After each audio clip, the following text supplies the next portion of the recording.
U.S. President Donald Trump has said that he congratulated Russian President Vladimir Putin on his re-election.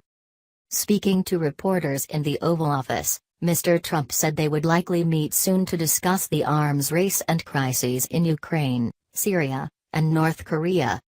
Mr. Putin was re-elected on Sunday as Russia's president, extending his tenure for another 6 years at a time when his ties with the West are on a hostile trajectory. "I congratulated him on the victory, the electoral victory," Mr. Trump said. "The call had to do also with the fact that we will probably get together in the not-too-distant future so we can discuss arms, we can discuss the arms race." The White House later said there were no specific plans for a summit meeting. Speaking of the arms race, Mr. Trump said, "We will never allow anybody to have anything even close to what we have." Earlier, the Interfax news agency reported that the two leaders did not discuss the nerve agent attack on former double agent Sergei Skripal in the UK earlier this month. Elsewhere, U.S. House Speaker Paul Ryan has said he has been assured that President Trump is not considering firing Special Counsel Robert Mueller.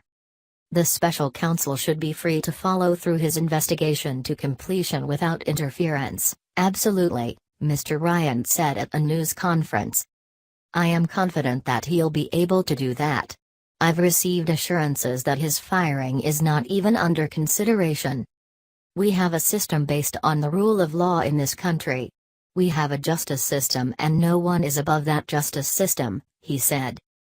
Mr. Trump is reported to have considered firing Mr. Mueller, who is focusing on Mr. Trump, his close aides and family, although White House lawyer Ty Cobb has denied that this was the case.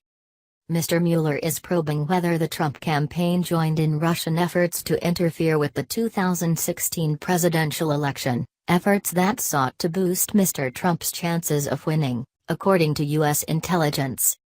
He is also investigating whether Mr. Trump may have illegally tried to obstruct the investigation.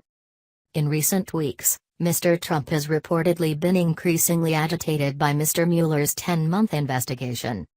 "The Mueller probe should never have been started in that there was no collusion and there was no crime," he tweeted at the weekend, taking aim at Mr. Mueller directly for the first time. Mr. Ryan, who has supported the special counsel investigation of Russian election meddling, did not elaborate on his assurances. Both the Trump campaign and Russia have denied the claims. Mr. Trump has also previously denied reports that he was considering firing Mr. Mueller. Meanwhile, a U.S. Senate committee has released its first draft recommendations on how to prevent hacking of U.S. elections, after spending more than a year investigating claims of Russian attempts to target the voting system during the 2016 campaign.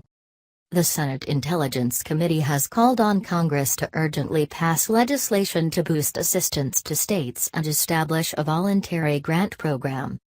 It also recommends that Washington clearly communicate that attacks on elections are hostile and respond accordingly. Thanks for watching. Please subscribe my STC News channel. Goodbye and see you again.